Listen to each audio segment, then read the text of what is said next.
সেই বছর শীতে আমরা বন্ধুরা মিলে ঠিক করলাম মিতুর মামার বাড়িতে বেড়াতে যাব। হ্যাঁ, আগে বলে রাখি, মিতু হলো আমাদেরই বন্ধুদের মধ্যে একজন। বহুদিন হলো ঘুরতে যাওয়া হয় না বন্ধুরা মিলে।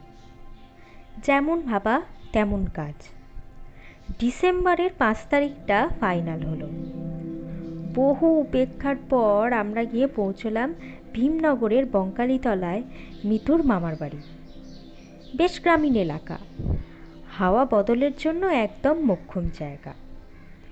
মিতুর মামা মামি ও তার পরিবারের সকলে ভীষণই আপ্যায়ন করলেন আমাদেরকে। মিতুর আবার একটা ছোট্ট মামাতো বোন আছে। আমাদের পেয়ে সে আবার বেজায় খুশি। বিকেলবেলার দিকে আমরা একটু বেরালাম চারপাশটা ঘুরে দেখতে। গ্রামের পরিবেশটার মধ্যে বেশ একটা অদ্ভুত সৌন্দর্য আছে। যেরকম শান্ত স্নিগ্ধ সেরকম নিরিবিলি এলাকা। ঘুরতে ঘুরতে আমরা এসে পৌঁছলাম বঙ্কালীতলা মাঠে একটি মন্দিরের কাছে।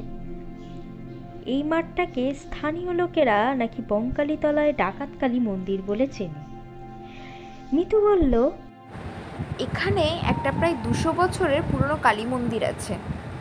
শোনা যায় বহুকাল আগে একদল ডাকাত এই মন্দিরে মায়ের প্রতিষ্ঠা করে পুজো করত, আর সেই পুজো প্রতি অমাবস্যা তিথির মাঝরাত থেকে শুরু হতো। কিন্তু গ্রামের মানুষ এই পুজোয় যেতে খুব ভয় করতেন, কারণ ওই ডাকাতরা গ্রামের মানুষদের ওপর ভীষণ অত্যাচার করে মেরে ফেলত, আর সেই মৃত ব্যক্তিদের নরবলি হিসেবে পুজো করা হতো। এই অত্যাচার সহ্য করতে না পেরে একদিন ওই মন্দিরের সব ডাকাতদের পুড়িয়ে মেরে ফেলে গ্রামের লোকজনেরা। তারপর থেকে ওই মন্দির পরিত্যক্ত, কেউ কোনো দিন আর ভেতরে প্রবেশ করেনি। তবে মাঝে মধ্যে নাকি কী সব অদ্ভুত ঘটনা ঘটে এই মন্দিরে। এই সব বলতে বলতে কখন যে সন্ধে হয়ে গেছে তার খেয়াল করিনি। ফিরে আসতে যাব, হঠাৎ ঘণ্টা আর কারো গম্ভীর গলায় মন্ত্র উচ্চারণের আওয়াজ পাওয়া গেল, ঠিক যেন ওই মন্দিরটার ভেতর থেকে। প্রথমে ভাবলাম সন্ধেবেলা কেউ সন্ধে দিচ্ছে হয়তো, কিন্তু মন্ত্র? আমাদের কৌতূহলী মন টেনে নিয়ে গেল ওই মন্দিরের ভেতর। দেখলাম ভেতরটা বেশ অন্ধকার। ধূপ আর ধুনোর ধোঁয়াও আরও কেমন অন্ধকার ধূসর করে তুলেছে।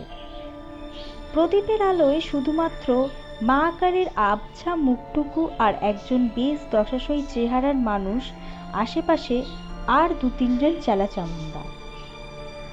হঠাৎ আমাদের চোখটা গেল একটা বিশাল থালার উপর। সেখানে মনে হলো সত্যকাটা একটা মানুষের মুন্ডু। আমরা আর 1 সেকেন্ডও না দাঁড়িয়ে দৌড় দিলাম বাড়ির দিকে। তারপর কখন যে মাঝ রাস্তায় অজ্ঞান হয়ে গেছি জানি না। যখন জ্ঞান ফিরল তখন দেখি মিতুর মামা মামি আমাদের মাথার কাছে এসে বসে আছেন আর নানা প্রশ্ন করছেন। আমাদের তো মুখ থেকে তখনও কোনো আওয়াজই বের হচ্ছে না।